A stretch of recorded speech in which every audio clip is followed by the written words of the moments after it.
Sziasztok, üdvözlök mindenkit! A mai videó tesztalanyát az Afterhouse biztosította számomra, és ezzel igazából meg is érkeztünk az új Keychron billentyűzetek következő állomásához, a Q1HE8K-hoz. Ahogy az előző 8K-s modelleknél, itt is megpróbálok majd válaszolni arra, hogy megéri-e váltani. Itt azért egy kicsit más lesz a képlet, de amondó vagyok, hogy nézzük is, hogy mit kaptam ezúttal.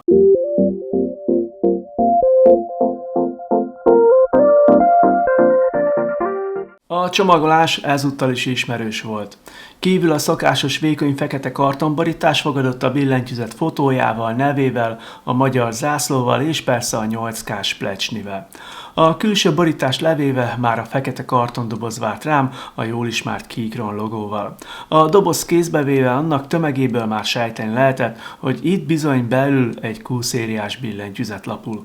A fedelet leemelve elsőként a dokumentáció fogadott, majd a habszivacsból kialakított felső rekeszben sorakoztak a kiegészítők. A szokásos 3 szerszám, a pótgaszketek, a kábel, néhány Windowsos cserekíkep és végül maga a billentyűzet. Elemezzük ki egy kicsit a termék nevét.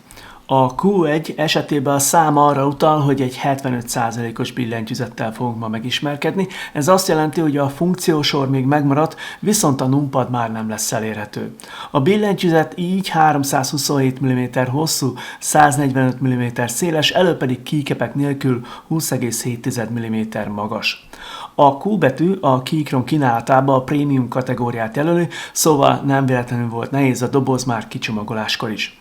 A billentyűzet teljes háza CNC alumíniumból készült ezúttal is, a tömege pedig nagyjából 1860 g. A nemrég nálam járt Q6 Ultra 8K alja egy kifejezetten látványos mintázatot kapott, itt is valami hasonlóra számítottam. Ehhez képest most egy jóval egyszerűbb megoldást kaptunk, alul mindössze egy karbonmintás felület és egy Keychron felirat fogadott. Legyünk őszinték, ezt azért nem bonyolították túl, és ez miatt egy picit csalódott is voltam. A 4 sarokba természetesen ott lesznek majd a csúszásgátló gumitalpak. A fémház fix és 5,25 fokos dőlésszöget biztosít majd. A fémház ezúttal is több olyan réteget rejt majd magában, amelyek a hangzást hivatottak javítani. A fejlesztésnek köszönhetően itt már az új dupla gasket mount rendszer dolgozik, ami még kényelmesebb gépelési élményt biztosít majd számunkra. A plate ezúttal alumíniumból készült, a Hall Effect PCB-n pedig, ahogy azt már megszokhattuk, a ledek déli tájolásúak lesznek.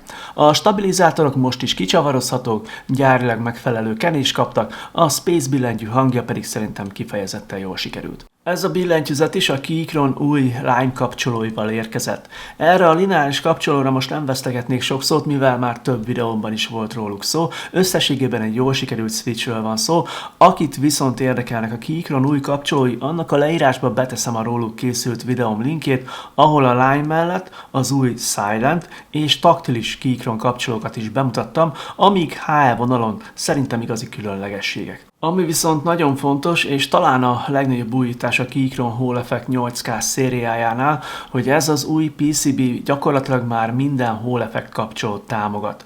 Szóval aki szeret kísérletezni, annak ez egy hatalmas előny lehet, így már lehetőség lesz ugye az előbb említett Silent vagy akár taktilis kapcsoló kipróbálására is. Ez az újítás szerintem már nagyon hiányzott a Keychrontól. A Dye-Sub technológiával készült cherry profilú, szürke és fekete keycapek ezúttal sem engedik át a fényt, cserébe viszont tartósabbak, és az enyhén érdes felületük is kellemes tapintást ad. A Space billentyűt ezúttal is szivacsal töltötték ki a jobb hangzás érdekébe, de persze a legtöbben annak fognak most is örülni, hogy a Q1HE8K magyar kiosztással is elérhető. Ne feledjétek, a dobozban egy Windowsos cserekíkep szett is megtalálható.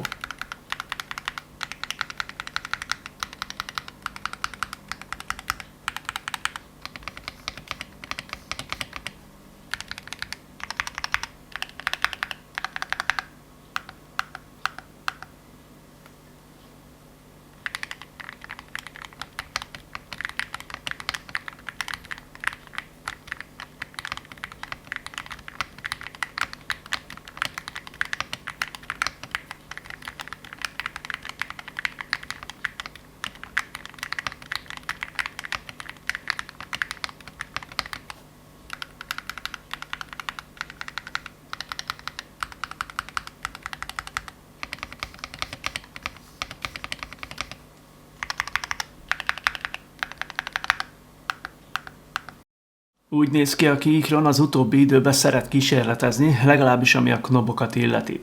Ezúttal is új megjelenést kaptunk, maradt a fémkialakítás, de az oldalsó fal teljesen sima lesz ezúttal. Csak felülre kaptunk egy ilyen kékes lilás pöttyöt, ami olyan dizájnelem. A kompatibilitás megmaradt, szóval a régebbi knobok itt is használhatóak lesznek. Mivel a termék nevében nincsen Pro, Max vagy Ultra jelző, a tapasztaltabbak már biztos kitalálták, hogy a Q1H8K kizárólag vezetékes módban lesz használható.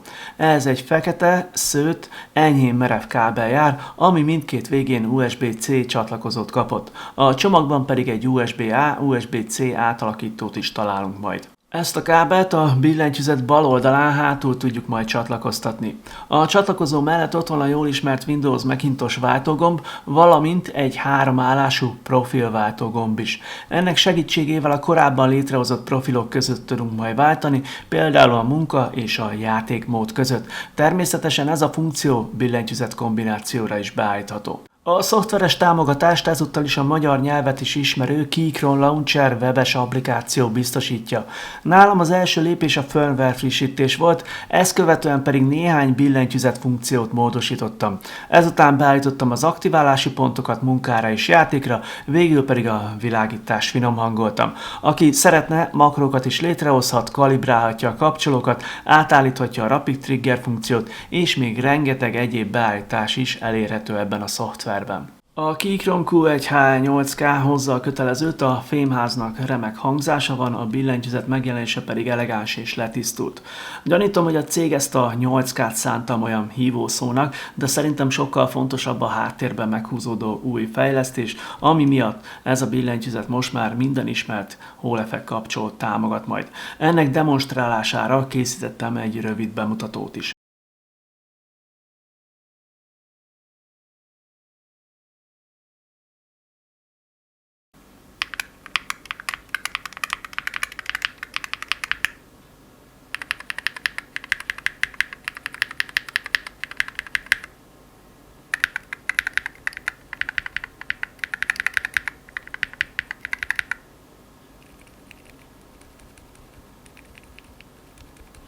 A Q1H8K-t ezúttal is az Afteros-tól kaptam meg tesztelésre.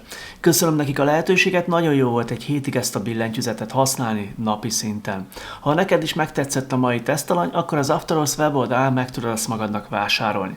Ha szeretnéd, használd a Péter P promóciós kódot, amivel a vásárlás végén egy kis kedvezményt is kapsz. A részleteket a videó leírásában megtaláljátok. Köszönöm, ha végignézted ezt a videót, és külön köszönöm, hogyha már régebben feliratkoztál. Az utóbbi időben rengeteg új néző érkezett, és én ezért nem tudok eléggé hálás lenni. Ha gondolod, egy like, egy komment, netán egy feliratkozás nagyon sokat segít a csatorna jövőbeli fejlődésén. Jó hírem van, ahogy ezt már egy korábbi videóban is említettem, új cégek keresnek meg, szóval lesz bőven tartalom a jövőbe. Köszönöm, hogy itt voltál, remélem, hogy tetszett a videó. Ha igen, akkor találkozunk legközelebb is. Sziasztok!